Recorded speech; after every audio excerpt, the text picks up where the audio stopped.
안녕하십니까. 주식구조대 119 이현석입니다. 11월 첫 거래일이 드디어 이제 시작이 되었는데요. 증시 상황 및 특징주에 대해서 오늘도 살펴보도록 하겠습니다.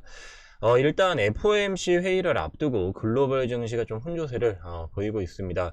주요 아시아 증시가 모두 하락한 반면에 우리나라 증시만 상승을 했는데 오늘 이제 이 삼성전자와 SK하이닉스가 좀 이제 좋은 모습을 보여줬죠. 삼성전자가 2% 넘게 상승을 했고요. SK하이닉스도 최근에 이제 굉장히 좀 좋은 상승세를 보여주고 있습니다. 근데 이게 이 반도체 가격 하락에 대한 그런 부분이 선반영되었다. 그런 분석도 있긴 하지만, 늘 이제 이 삼성전자, SK하이닉스 반도체 같은 경우는 많이 떨어지면 또 이제 반등을 하고 그랬으니, 어떻게 보면 너무 당연하게 그런 이제 생각이 드는데, 중요한 것은 이제 주요 아시아 증시가 모두 다 하락했다는 점이에요. 우리나라 증시만 오늘 이제 플러스 상승을 했는데, 이제 대만권 같은 경우에, 이제 대만 증시 같은 경우에 반도체 비중이 우리나라랑 비슷하죠. 굉장히 이제 반도체 비중이, 큽니다. 근데 그럼에도 불구하고 하락을 했는데 우리나라 상승한다. 제가 봤을 때 요거는 살짝 이제 외국인이 공매도 때린 걸, 살짝 이제 걷어가는 그런 이제 환매수 느낌이, 좀 들지 않나 그런 생각이 살짝 들고요. 전체적으로 이제 글로벌 증시가 모두 호조세를 보이면서 우리나라도 이 증시가 오른다라면 당연히 좋죠. 근데 FOMC를 이제 하루 정도 앞두고 이런 좀 글로벌 혼조세를 보이는데 우리나라 증시만 오른다. 그건 사실상 좀 받아들이기 힘들지 않을까? 그런 생각이 듭니다. 그래서 결론적으로는 그닥 그렇게 좋지 않다. 그렇게 좀 보이고요. 우리나라 증시도 약간의 이제 조정을 또 좀 준비해야 되지 않을까 그런 생각이 약간 드는데요. 오늘 이제 이 특징주에 대해서 또 살펴보시게 되면, 이 요소수가 굉장히 또 화제가 되고 있습니다. 저도 이제 이 요소수란 거를 그렇게 잘 들어보지도 못해서, 처음에 이제, 이게 뭔가 하고, 조금 이제 관심을 가지면서 찾아보니까, 이게 이제 공급난이 정말 심각합니다. 그러니까 지금 이제 물류 대란 문제부터 해가지고 이제 IT도 전력난 때문에 서플라이 체인 공급망이 크게 훼손되면서 애플도 이제 타격을 받고요. 정말 이제 이 전 세계가 모두 다 연결되어 있다는 그런 생각이 강력하게 드는 그런 이제 계기가 되지 않았나 그런 생각이 드는데, 요소수 같은 경우에는 이게 뭐냐, 경유 차량, 이제 디젤 차량에서 발생하는 발암 물질이죠. 질소 산화물이란 것을 물과 질소로 바꿔주는 성분이에요. 그러니까 이제 옛날 같은 경우에는 이제 우리가 버스 뒤에 계속 이렇게 서 있거나 그러면은 이제 디젤 버스나, 그 다음에 디젤 화물차, 그런 이제 뒤에 서 있으면, 매연 나오니까, 저리 가, 이제 그러면서, 어르신들이 거기 뒤에 이제 서 있지 말라고, 그랬지 않습니까? 그러니까, 이런 이제 발암물질이 나오니까 거기 이제 계속 서 있어서 발암물질을 마시면은 암이 걸린다는 거예요.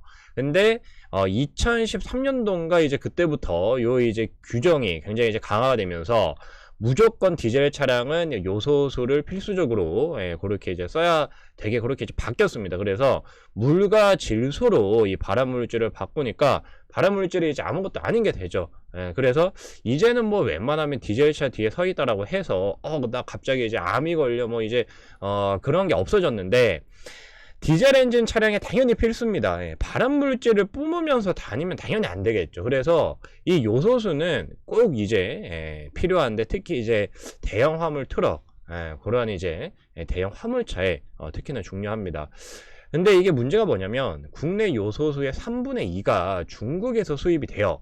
근데 이 중국이 요소수의 원료인 요소, 그러니까 요소수라는 거는 요소물이란 거죠. 요소수는 요소에 물을 섞어서 만드는데, 이 요소수를 만드는 원료인 요소에 대해서 사실상 수출 금지 조치를 내렸습니다.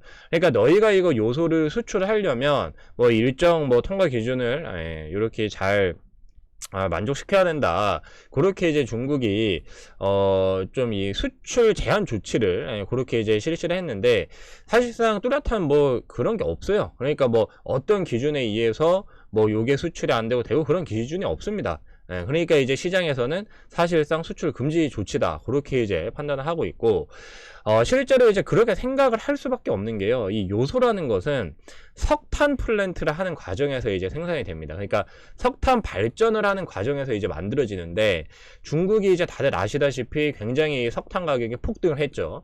그리고 이제 이 탄소 배출, 제로 탄소 중립 정책을 중국도 실시하고 있기 때문에 석탄 발전 비중을 계속 줄여나가야 돼요. 근데 석탄 발전 비중을 줄이는 그런 이제 과정에서 당연히 이 석탄 발전을 하면서 생산이 되는 요소도 공급이 부족해질 수밖에 없습니다.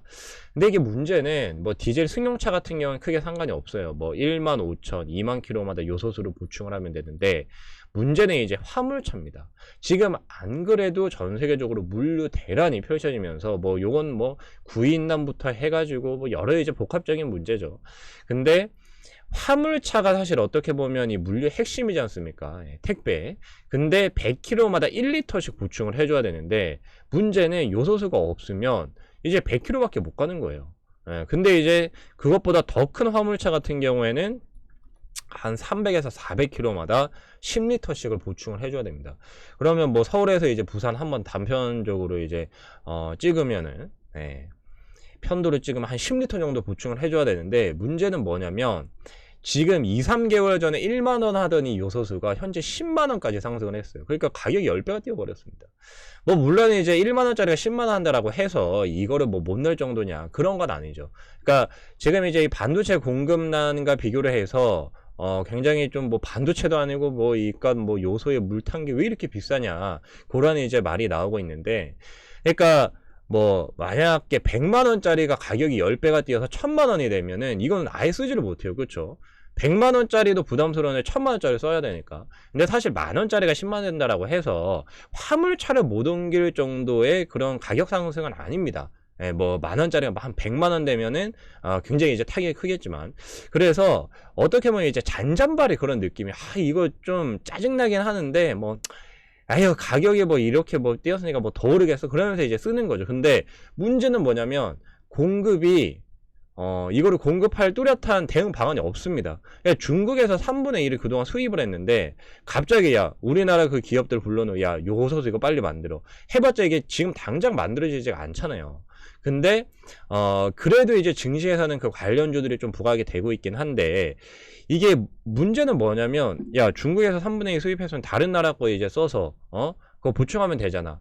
다른 나라 상황도 똑같습니다. 그러니까 지금 이게 문제가 미중 무역 전쟁 중에 지금 이 미국은 중국의 가격 경쟁력을 뺏어오려고 이제 미국 내 자꾸 공장을 지어라 그러고 있고 중국은 이제 그거를 알고 그래 그러면 우리가 이제 그동안 굉장히 저렴하게 공급하던 거를 공급 너희 안 해준다.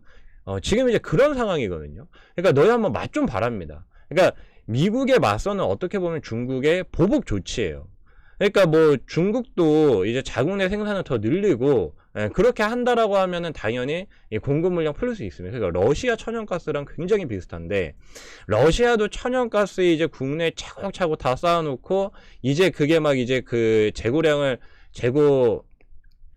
할 수 있는 용량을 넘으려고 하니까 또 이제 유럽에 준다고 그러고 그러니까 그런 것처럼 이게 매운맛을 보여주는 거거든요.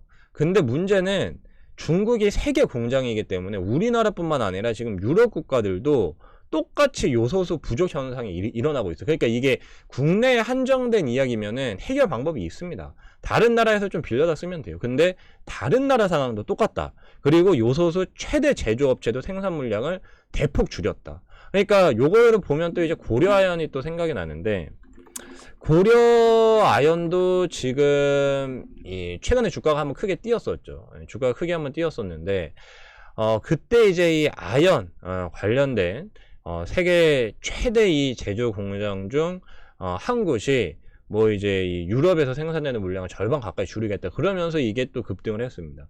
그러니까 전 세계적으로 지금 이러한 문제가 계속 발생을 하고 있는 거예요. 그러니까 결국 이제 신재생 에너지로 나아가면서 뭔가 이거를 석탄 베이스로 해서 그 석유 베이스로 해서 만들어야 되는데 이거를 이제 못하게 하니까 거기에서 이제 따라 나오는 부수적인 어떤 제품들 생산에도 차질이 생긴다는 거죠. 그래서 지금 이제 주식시장에서는 뭐가 시장에서 부족한가를 찾으면 그게 바로 다이렉트로 수익과 연결이 될 수 있겠다 그런 생각이 좀 들고요. 관련 수혜주로는 사실상 뭐 뚜렷한 수혜주라고 보기는 어렵습니다. 그냥 이제 요소수를 파는 업체들이에요. 그러니까 요소수도 뭐 이 매출 비중에서 엄청나게 큰 비중을 차지하는 것이 아니기 때문에 실질적인 수혜보다는 사실 어떤 이슈적인 모멘텀입니다. 그래서 이게 뭐 언제까지 지속될지는 모르겠지만 일단 KG케미칼이 요소수인 녹스케이를 판매하고 있기 때문에 좀 이제 대장주로 그렇게 이제 상승하는 모습을 보여주고 있는데 KG케미칼 같은 경우 사실 이게 실적 저평가주거든요. 그래서 지금 이제 금리 상승이 되고 있고 실적 보시게 되면 이게 2020년에 영업이익 지금 2천억을 돌파를 했어요. 이 매출액 보시게 되면 1조 돌파하고 2조 돌파하고 지금 3조 돌파하고 올해 아마 4조를 찍을 것 같은데 1분기, 2분기 지금 늘어나는 이 속도로 보시게 되면은 이미 상반기에 매출이 2조 2천억을 넘어섰거든요. 그러면 올해 잘하면 실적이 4조를 넘어설 것 같은데 이게 시총이 5천억짜리입니다. 그러니까 사실 이게 말이 안 돼요. 말이 안 될 정도로 좀 저평가 구간에 있다라고 보여지는데 지금 이 요소수 관련 모멘텀이 붙으면서 KG케미칼이 같이 올라오고 있다. 그러니까 우리가 좀 주목해 볼 필요가 있지 않을까 그런 생각이 들고 뭐 수급적인 부분은 역시나 이제 그 외국인들이나 연기금은 이런 좀 본질적인 실적 개선세가 아닌 이슈로 급등할 때 다 팝니다. 근데 요즘에 이제 이 미국 시장에서도 밈주식이라고 해가지고 개인 투자자들이 몰리는 그런 종목들이 엄청나게 오르고 있기 때문에 이건 또 모르는 일이거든요. 그래서 일단 뭐 가볍게 우리가 좀 볼 필요는 있지만 요게 좀 주목은 당분간 해야겠다. 왜냐하면 지금 이거 말고 뚜렷한 또 특징주가 없기 때문에 요게 좀 주목을 하시는 게 맞겠고 그 다음에 이제 슈캠스 같은 경우에도 녹스 닥터, 녹스 크린 등 요소수를 판매를 하고 있습니다. 근데 이 슈캠스 같은 경우에도 사실 뭐 그닥 이제 나쁘지 않은 게 얘도 실적이 좋아요. 보시게 되면은 지금 이 매출액이나 영업이익적인 부분이 굉장히 안정적이고 현재 이제 시총이 1조인데 얘가 이제 탄소 배출권을 국내에서 가장 많이 보유를 하고 있습니다. 그러니까 신재생에너지 뭐 이제 환경 오염 문제가 생기면 얘 주가는 오르는 그런 구조이기 때문에 사실 얘도 요소수 빼고도 사실 그렇게 나쁘지 않고 그 다음에 이제 롯데 정밀 화학도 보시게 되면은 유록스라는 이제 요소수를 판매를 하고 있는데 롯데 정밀 화학도 지금 뭐 실적적인 부분을 보면 얘도 좋아요. 실적이 올해 이제 3분기 한 분기 영업이익이 700억이 찍혔습니다. 근데 시총이 2조 조금 넘습니다. 얘도 고평가는 아니에요. 또 실적 대비해서. 그러니까 이 요소수를 판매하는 기업이 다 이제 어떻게 보면 좀 이 석유 베이스의 좀 그런 기업들입니다. 케미칼, 롯데 정밀 화학 기업이란 말이에요.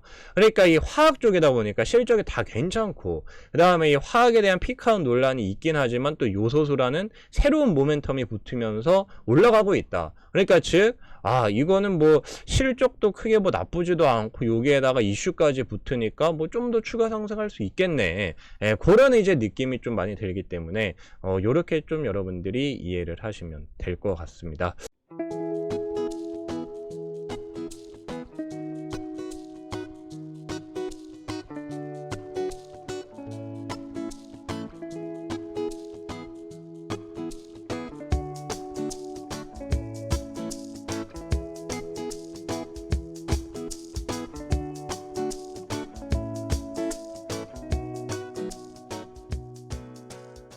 네, 안녕하세요. 주식구조대 이현석입니다. 이번 시간에는 이 테슬라가 최근에 이 네트워크 관련된 부분 그 오류가 있어서 그러니까 뭐 정확하게 이제 말하면 자율주행 관련된 오류가 좀 이제 발생을 했어요. 근데 이제 소프트웨어 오류가 발생을 했는데 이 관련 이슈로 네트워크가 현재 이제 좀 강조가 되고 있습니다. 그래서 오늘은 요거에 대해서 좀 5G랑 엮어서 좀 말씀을 드릴까 해요. 지금 이 테슬라 자율주행 소프트웨어 오류가 또 이제 발생을 했습니다. 미국 내 이 자동차 무려 이제 12,000대가 리콜이 됐는데요. 미국 이제 도로교통안전국에 따르면 테슬라는 자동 비상 브레이크 시스템이 부주의하게 작동했다는 보고를 받고 FSD 베타 10.3 버전을 삭제한 뒤 소프트웨어를 다시 이제 업데이트를 해서 버전을 새로 내놨습니다.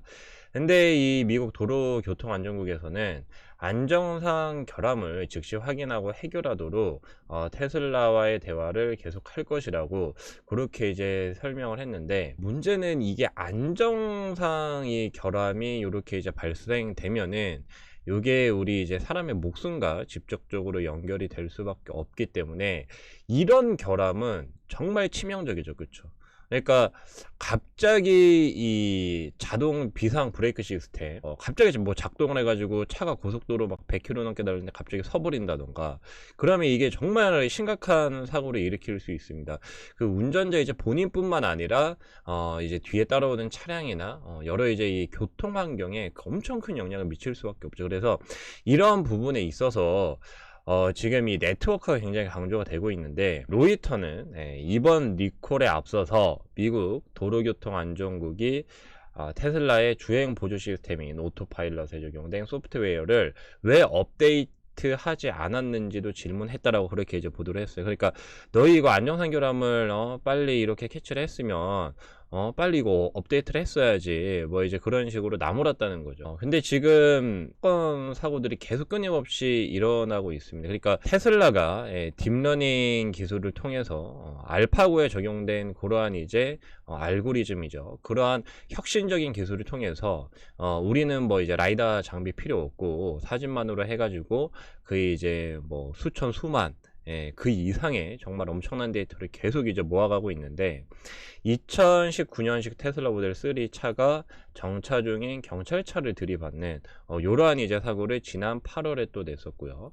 그 사고로 인해서 76만 5천 대 엄청나죠. 이 차 모두에 대해서 공식적인 안전조사를 진행을 했습니다. 근데 여러분들이 여기에서 한 가지 좀 눈치채셨을지 모르겠지만, 소프트웨어를 업데이트를 해야 된다라고 하면은 이거 뭐 그냥 자동으로 아무것도 없이 소프트웨어가 업데이트가 될까요? 아니죠. 무조건 이제 이 네트워크가 필요합니다. 그러니까 통신이 연결되어 있어야 소프트웨어가 업데이트가 되겠죠. 그리고 이제 뭐 이 자율주행이 만약에 이 네트워크와 상호 이제 통신을 하면서 작용한다라고 하면은 훨씬 더 이 네트워크의 중요성은 커질 겁니다. 그래서 테슬라에서도 지금 이러한 결함이 계속적으로 발생하고 있다. 그러니까 테슬라는 자체적으로 뭐 이제 완전 자율주행 그러한 이름, 풀 셀프 드라이빙이라고 하죠. 그러니까 이게 쉽게 좀 오해를 하실 수 있는 그러한 이제 부분이에요. 그러니까 100% 뭐 완전 자율주행이다 하는데, 사실 뭐 이제 자율주행 단계를 5단계로 그렇게 이제 분류를 한다면 한 절반 정도, 한 3단계 수준밖에 안 되는, 3단계도 지금 안 된다라고 하는데 2.5단계라고 하는데, 그 이상 정말 이제 이 인간이 사람이 운전하는 것보다 뛰어난 그러한 최첨단 자율주행 시스템이 되려면 아직까지도 좀 갈 길이 멀지 않았나 그런 생각은 들어요. 그러니까 뭐 사람이 운전해도 사고가 나는데 자율주행이 뭐 이 자율주행 시스템으로 운전한다라고 해서 사고가 안 나면 그것도 말이 안 되지 않냐. 물론 그런 부분도 일리는 있긴 한데, 사람은 실수를 해도 되지만 기계는 실수를 하면 안 되지 않습니까? 그래서 이런 부분에 있어서 네트워크가 계속 좀 이제 강조가 되고 있습니다.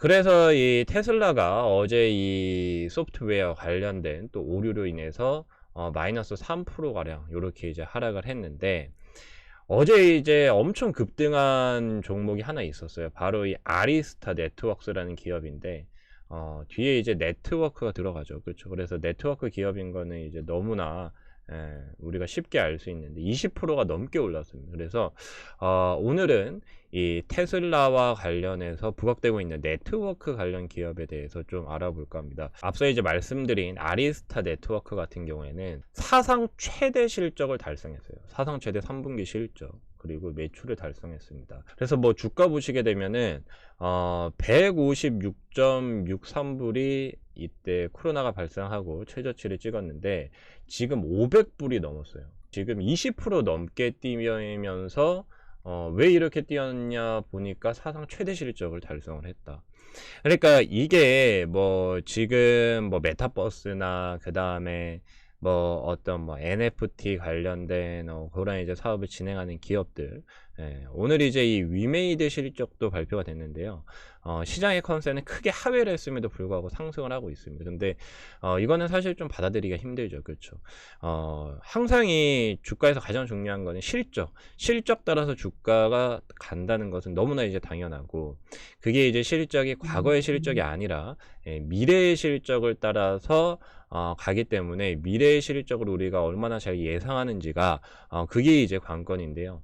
아리스타 네트워크 같은 경우에는 현재 이제 사상 최대 실적을 달성했는데 향후 컨센도 나쁘지 않다. 그러니까 앞으로도 주가가 추가적으로 더 오를 수 있다라는 그런 이제 소식에 급등을 했습니다. 미국에서 계속 이제 실적 발표가 나오고 있죠.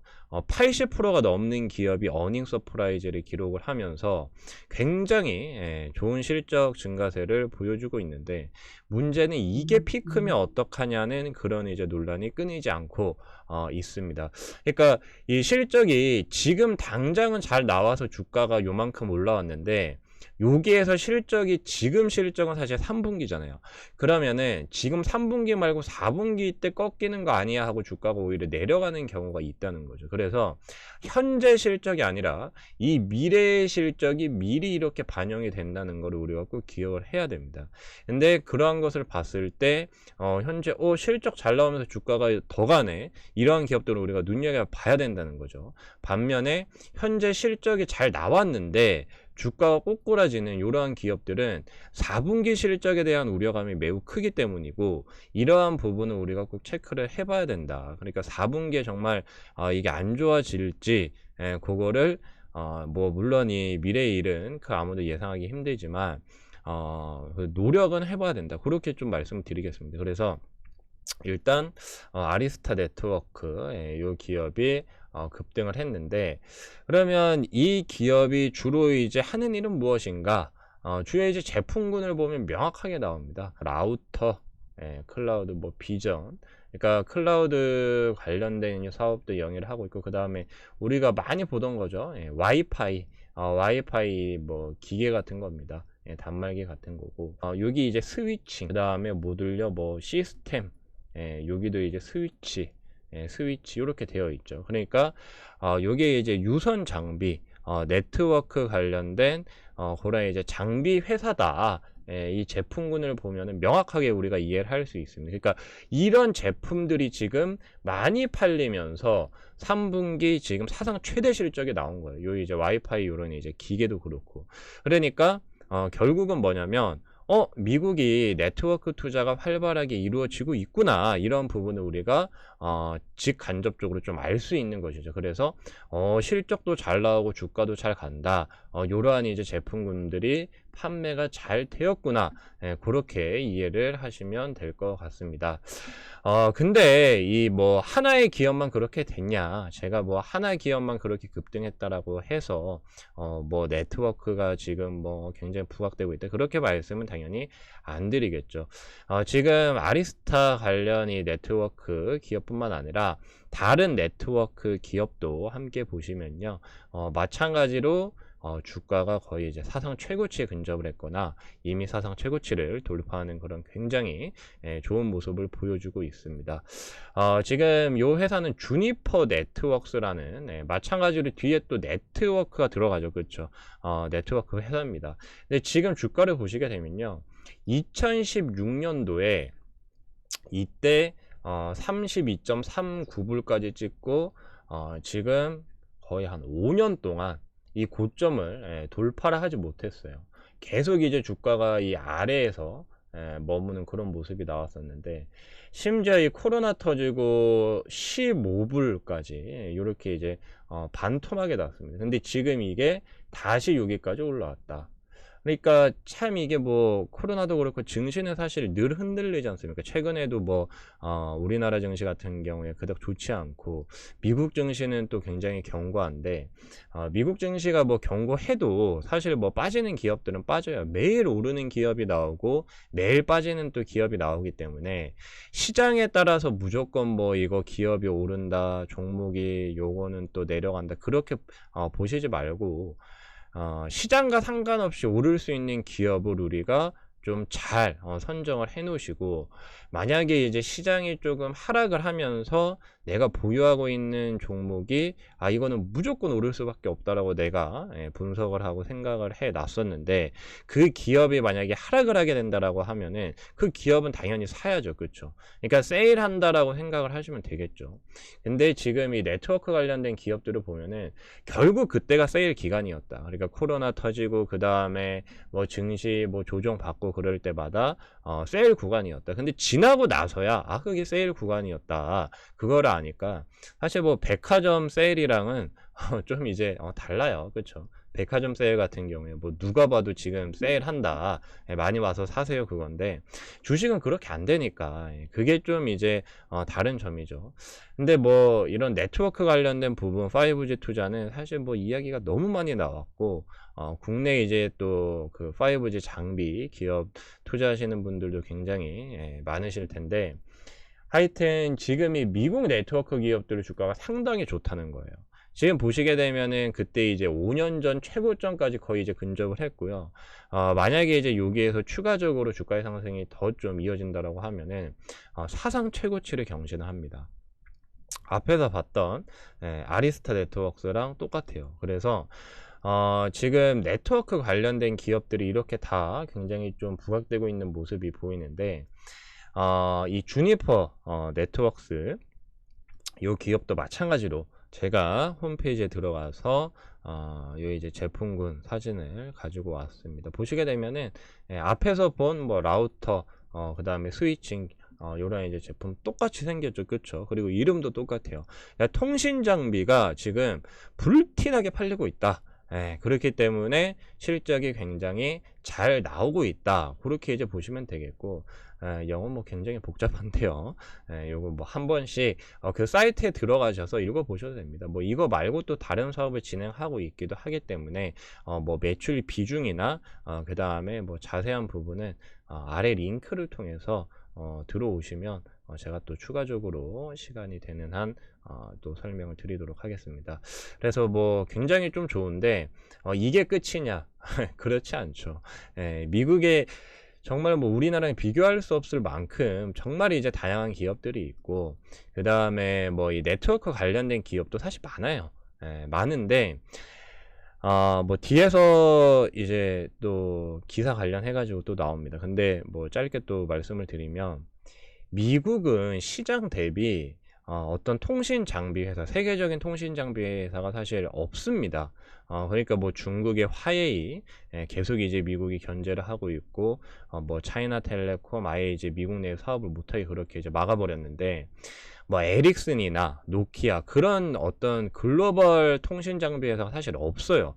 굉장히 이제 이 뭐 그쪽 세계 시장 점유율이 높은, 그래서 우리나라의 5G 통신 장비 회사들이 거기에 대한 어떤 큰 수혜를 받을 수 있다. 삼성전자 네트워크가 지금 굉장히 또 부각이 되고 있다. 그런 이제 이슈들이 많이 나왔습니다. 근데 조금 이제 세부적으로 들어가서 조금 이제 작은 기업들을 보시게 되면요, 미국에도 그런 기업들이 있고, 실제로 지금 주가 보시게 되면 주가 너무 좋은데 내가 왜 이런 기업을 몰랐지? 그렇게 분명히 생각을 하실 겁니다. 근데 이게 불과 이제 한 1년 만에 발생한 일이에요. 지금 이 기업도 F4가 아니라 F5 네트워크스라는 기업인데요. 2018년에 고점을 찍고 계속 주구장창 내려오다가 코로나 때는 뭐 급락을 해가지고 정말 주가가 많이 빠졌어요. 거의 이제 마이너스 50% 이상 주가가 빠졌는데, 그때부터 지금 계속 올라오면서 이 종목은 이미 사상 최고치를 경신했습니다. 사상 최고치를 이미 경신했어요. 그래서 뭐 앞서 이제 다른 기업들보다 좀 더 이제 주가의 상승세가 굉장히 강력하다. 그렇게 이제 말씀드릴 수가 있겠고, 마찬가지로 네트워크 관련된 회사입니다. 뭐 이제 회사 관련된 좀 궁금하신 분들은 회사 홈페이지 F5 네트워크라고 그렇게 이제 검색을 하시면 다 나오죠. 인터넷 시대니까. 그래서 홈페이지도 한 번씩 들어가 보시고, 요런저런 기업을 많이 여러분들이 좀 알아 놓으시면은 투자의 어떤 스펙트럼도 커질 것이고, 꼭 이제 한국 주식이 최고다, 그런 이제 관점보다는 세계적으로 이렇게 다양한 기업이 있고, 내가 몰랐던 회사의 주가들이 이렇게 잘 오르고 있구나. 그런 거를 이제 단순히 아는 사실만으로도 저는 굉장히 큰 도움이 된다라고 봅니다. 그래서 F4가 아니라 F5 네트워크스라는 기업도 현재 이제 똑같이 좋은 흐름을 보여주고 있고, 그 다음에 또 이제 네트워크가 뒤에 들어가는 기업이에요. 그러니까 사실 이게 어떻게 보면 우리나라 살짝 테마주 느낌이랑 좀 비슷한데, 테마주 같은 경우에도 뭐 이제 최근에 뭐 비료 관련된 기업들 뭐 뜨고 그러면 뭐 이제 다 뭐 뒤에 뭐 화학 뭐 이제 그런 하여튼 공통적으로 어떤 이 종목명에 뭐가 들어가지 않습니까? 그러면 그거 이제 어떤 섹터가 아니라 테마라고 보통 하는데, 이거는 이제 뭐 잠깐 이슈로 오르고 마는 그런 어떤 테마주라고 보긴 힘들고요. 단기적인 테마주는 아니고 좀 이제 뭐 한 1, 2년? 그 정도는 갈 수 있는 섹터라고 보시면 될 것 같습니다. 그래서 뭐 그거를 이제 정확하게 분류하기도 좀 애매모호하지만, 어쨌건 이 기업도 이제 익스트림 네트워크스, 네트워크 관련된 기업이다. 근데 정말 뭐 이 이름처럼 굉장히 익스트림해요. 굉장히 다이나믹한데, 이 종목은 코로나 때 1불 초반까지 떨어졌습니다. 1.43불까지 떨어졌는데 지금 주가가 거의 최근에 또 신고가를 경신했어요. 12.29불까지 찍고, 그 다음에 현재 또 한번 급등을 하면서 이 지금 요 매물대를 돌파할 것으로 그렇게 이제 저는 개인적으로 보이는데요. 만약에 여기 이제 돌파해버리면 약 한 1년 한 6개월 만에 10배가 상승하는, 그러니까 우리가 이제 투자하면서 다들 10배 한번 이런 어떤 종목을 내가 수익을 내보고 싶다, 그렇게 말씀을 하실 텐데, 이미 이 미국 네트워크 인프라 5G 관련해서 이런 종목이 나오고 있다는 거예요. 근데 참 아이러니한 거는 이게 급등하면 다시 급락합니다. 그리고 급등하면 또 급락해요. 그리고 쫙 이렇게 오르는 와중에도 한 번씩 계속 눌립니다. 주가가 계속 눌려요.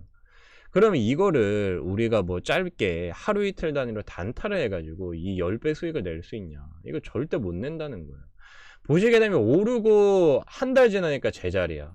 오르고 한 달 지나니까 제자리. 또 오르고 또 제자리. 그러니까 오르면 제자리야 그냥. 근데 이게 어떻게 10배 갔냐 그러면은 결국 이제 추세죠, 추세. 뭐 한 달 뒤에 올랐던 자리 그대로 내려오고, 또 오르면 또 제자리고, 또 오르면 또 제자리고. 내가 이거를 보니까 샀다 팔아야지. 내가 이 어떤 기업에 투자를 하면은 올랐을 때 일단 팔아. 그리고 또 떨어지면 사고. 물론 그런 전략을 정확하게 요렇게 굉장히 과학적이고 수학적이게 이렇게 이쁘게 딱 요렇게 쫙 가면은 당연히 그럴 수 있죠. 근데 현실은 그렇지 않다. 현실은 이렇게 뭐 어떤 뭐 피보나치 수열같이 규칙적인 그런 게 없다. 그냥 뭐 이렇게 간다. 뭐 요렇게 간다마. 주가가. 그러니까 우리가 뭐 미국 인프라 투자가 이제부터 시작된다라고 하면은 주가가 뭐 지렁이처럼 뭐 이렇게 꼬불꼬불대고 뱀처럼 이래도 우리는 계속 좀 비중을 늘려 나가면서 비중 확대를 해 나가야 된다는 거죠. 그렇죠. 그리고 목표를 확실하게 정해야 됩니다. 단순하게 뭐 내가 단기적인 관점에서 1, 20% 그렇게 이제 수익 내고 나오는 게 아니라, 올랐다가 주가가 제자리까지 다시 내려온다라고 해도 적금식 투자로 꾸준히 모아가면은 이런 거는 너무 좀 확실하다. 5G 투자 당연히 할 수밖에 없고, 그 다음에 인프라 투자 당연히 할 수밖에 없다. 지금 이제 이 미국에서도 인프라 투자 관련된 법안이 계속 이제 통과가 될랑 말랑 그러지 않습니까? 근데 이제 이러한 법안이 통과가 될랑 말랑 하고는 있지만, 중요한 것은 결국 이제 통과될 수밖에 없죠. 그렇죠? 왜냐하면 이런 인프라는 구축이 되어야만 하니까요. 뭐 우리나라도 지금 이 5G 인프라 뭐 세계 최초로 또 5G 개통한 다음에 지금 욕을 엄청나게 먹고 있죠. 그렇죠? 왜 이 5G 안 터지냐? 나 5G 요금제 가입했는데 왜 4G망이랑 같이 쓰고 있냐? 하여튼 이런 어떤 사회적인 불만은 해소를 할 수밖에 없어요. 정치적으로도 그렇고, 그 다음에 사실 이 뭐 사업자 입장에서도 이거는 정말 뭐 말도 안 되는 판매잖아요. 그렇죠. 5G 인프라 다 안 깔아놓고 5G 요금제를 판다는 거는, 요거는 진짜, 저는 말도 안 되는 일이라고 그렇게 이제 보고요. 그렇기 때문에 현재 이제 미국의 상황도 아마 비슷할 것이다. 미국도 이제 이 세계 최대 스마트폰 회사인 애플에서 5G 폰을 정식으로 이제 출시를 한지 이제 한 1년 정도 됐나요? 1년도 아직 안 됐죠. 근데 지금 이 수많은 사람들이 5G 스마트폰으로 바꾸고 5G 요금제에 가입을 한다라고 하면은 정말 미국은 엄청 빨리 깔 수밖에 없거든요. 그래서 이러한 뭐 네트워크 통신 장비 회사들이 지금 뭐 사상 최대 실적을 내고 주가가 사상 최고치를 이렇게 보여주고 있는 것은 우리나라가 이제 이 세계 최초로 5G 상용화를 하면서 국내 이제 5G 장비주들이 올랐을 때랑 매우 유사한 상황이 아닌가, 그런 생각이 좀 듭니다. 그리고 이제 좀 덩치가 큰 그런 이제 기업이에요. 시에나라고, 많은 분들이 한 번씩은 또 들어보셨을 건데, 미국에 이제 대표적으로 좀 글로벌 시장 점유율이 그래도 있는, 그러니까 뭐 우리나라로 치면 삼성전자 네트워크 정도 되는 그런 이제 급의 통신 장비 회사라고 할 수 있습니다. 그러니까 뭐 화웨이가 좀 그동안 계속 이제 1위를 차지를 했고, 그 뒤로 뭐 에릭슨, 뭐 노키아, 그러한 이제 세계적인 통신 장비 회사들이 많죠. 근데 그러한 세계적인 통신 장비 회사보다는 확실히 시장 점유율이 확 떨어져요. 그러니까 10%대가 아니라 그냥 뭐 1, 2%, 뭐 2, 3%대의 그러한 좀 굉장히 미미한 시장 점유율을 가지고 있지만, 그래도 미국 기업 중에선, 미국 통신 장비 회사 중에서는 좀 가장 좀 세계적인 시장 점유율이 높은 바로 그 기업이 시에나입니다. 근데 이 기업도 보시게 되면요, 지금 사상 최고치에 거의 이제 근접을 해 있어요. 근데 여기 이제 60불을 만약에 뚫는다, 여기 위로 이제 올라간다라고 하면은 살짝 이제 우리나라 그 KMW 신고가 뚫었을 때, 그 다음에 오이솔루션 신고가 뚫었을 때 그 이제 느낌이 좀 강하다는 거죠. 왜냐면 뭐 지금 이제 미국 같은 경우에는요, 뭐 우리나라랑 좀 비슷하게 이 5G 상용화를 하긴 했지만, 뭐 코로나로 인해서 딜레이된 부분도 있고, 그거는 우리나라도 분명히 이제 존재를 하죠. 그래서 설비 투자 관련된 부분에 많이 지연이 됐기 때문에 굉장히 서두를 수밖에 없지 않을까, 그런 생각이 좀 듭니다. 그래서 뭐 시에나 관련 제품 보면은 역시나 이제 앞에서 계속 봐왔던 그런 이제 제품군들이에요. 다 보시게 되면 요러한 이제 뭐 라우터 장비, 그 다음에 스위칭 장비들이고, 굉장히 뭐 다 이제 비스크리하게 생겼죠. 그래서 뭐 저도 이제 개인적으로 이 각 제품 간에 얼마나 큰 차이가 있나, 거기에 대해서는 뭐 세부적으로 또 조사를 해 봐야겠지만, 그러니까 세계 시장 점유율을 일단 가지고 있는 기업이니까 확실히 이런 제품에서도 성능 차이가 분명히 존재를 할 겁니다. 그래서 뭐 이제 우리나라 통신 장비 회사들에서 뭐 봤었던 요런 이제 여러 이제 장비들도 있고, 요게 이제 트랜지스터죠. 오이솔루션이 국내에 이제 이 오이솔루션이라는 기업이 요 이제 사업을 주로 하는데, 요런 이제 종합, 그러니까 통신 장비 회사예요. 그래서 시에나 같은 경우에 우리가 지금 구간에서 특히 좀 주목을 해볼 수 있지 않을까, 그런 생각이 드는데요. 어쨌든 주가가 매우 지금 매력적인 구간이다. 60불을 돌파한다라고 하면은 추가적으로 상승할 수 있지 않을까, 그런 생각이 드는데, 우리나라가 이제 이 세계 최초로 5G 상용화를 하고 KMW라는 기업이 굉장히 이제 많이 올랐죠. 그렇죠. 여기에서 5배 이상 초급등을 했습니다. 근데 보시게 되면은 이 사상 최고가를 계속 이제 여기에서 뚫을까 말까 하다가 팍 뚫고 이제 올라가기 시작을 했고요. 그 다음에 오이솔루션 역시 마찬가지 그런 이제 모습을 보여줬어요. 여기에서 이제 고점 부근에서 한번 이제 오를까 말까 눌리고 팍 그 다음에 메인 흐름이 나왔다는 거예요. 그래서 현재 이제 미국도 뭐 우리나라 이때 KMW랑 오이솔루션이 정고점을 강하게 돌파를 하면서 급등했을 때는 사실 뭐 비슷하죠. 비슷한데 그러니까 그때 뭐 거의 동시에 세계 최초 상용화를 하다 보니까 이때 흐름이 벌써 나온 게 아니냐 그렇게 볼 수도 있습니다. 하지만 이 미국은 우리나라보다 이제 시장 규모가 훨씬 크고 그 다음에 이 가장 중요한 사실이 지금 기존에 있던 통신 장비를 빼고 있어요. 기존에 있던 그게 이제 바로 화웨이 장비입니다. 화웨이 장비. 그러니까 지금 이 차이나텔레콤도 퇴출이 됐죠. 차이나텔레콤도 이제 굉장히 큰 이통사인데 미중 무역 전쟁이 지금 사실 뭐 이슈가 그렇게 많이 나오고 있지는 않아요. G20 정상회의에서 이 관련된 이슈가 다시 최근에 좀 불거지고는 있는데 이미 뭐 화웨이는 뭐 거의 사실상 퇴출이 됐고요. 차이나텔레콤까지 지금 퇴출이 되고 있다. 근데 이 미국 의회 감독을 받는 독립기구입니다. 그러니까 미국 의회 감독을 받는다는 것 자체가 이거는 사실 정치가 껴있다는 거죠. 그렇죠? 정치. 근데 미 연방통신위원회 FCC가 차이나텔레콤을 제재한 것은 중국 정부의 통제 아래에 있는 국영기업이기 때문이다. 그러니까 중국의 이 국영기업은 이제 미국에서 사업을 못하게 막는다는 거예요. 근데 이제 최근에 중국 같은 경우에 이 민영 기업도 막 국영화 시키려고 하고 있죠. 최근에 뭐 헝다 사태만 봐도 그냥 이제 뭐 디폴트 처리 뭐 하려고 뭐 이제 그래버리고, 그러니까 조금 이제 덩치 크고 살짝 이제 좀 요거 이제 우리가 잡아먹을 수 있겠는데 하는 그런 기업들을 지금 후드려 패고 있습니다. 근데 이러한 지금 국영 기업들이 미국 안보에 잠재적인 위협이 된다. 그렇게 이제 이 연방통신위원회도 보고 있는 것이고, 결국 이제 차이나텔레콤이 최근에 10월 말 이슈인데요. 결국 이제 이 퇴출이 되었다.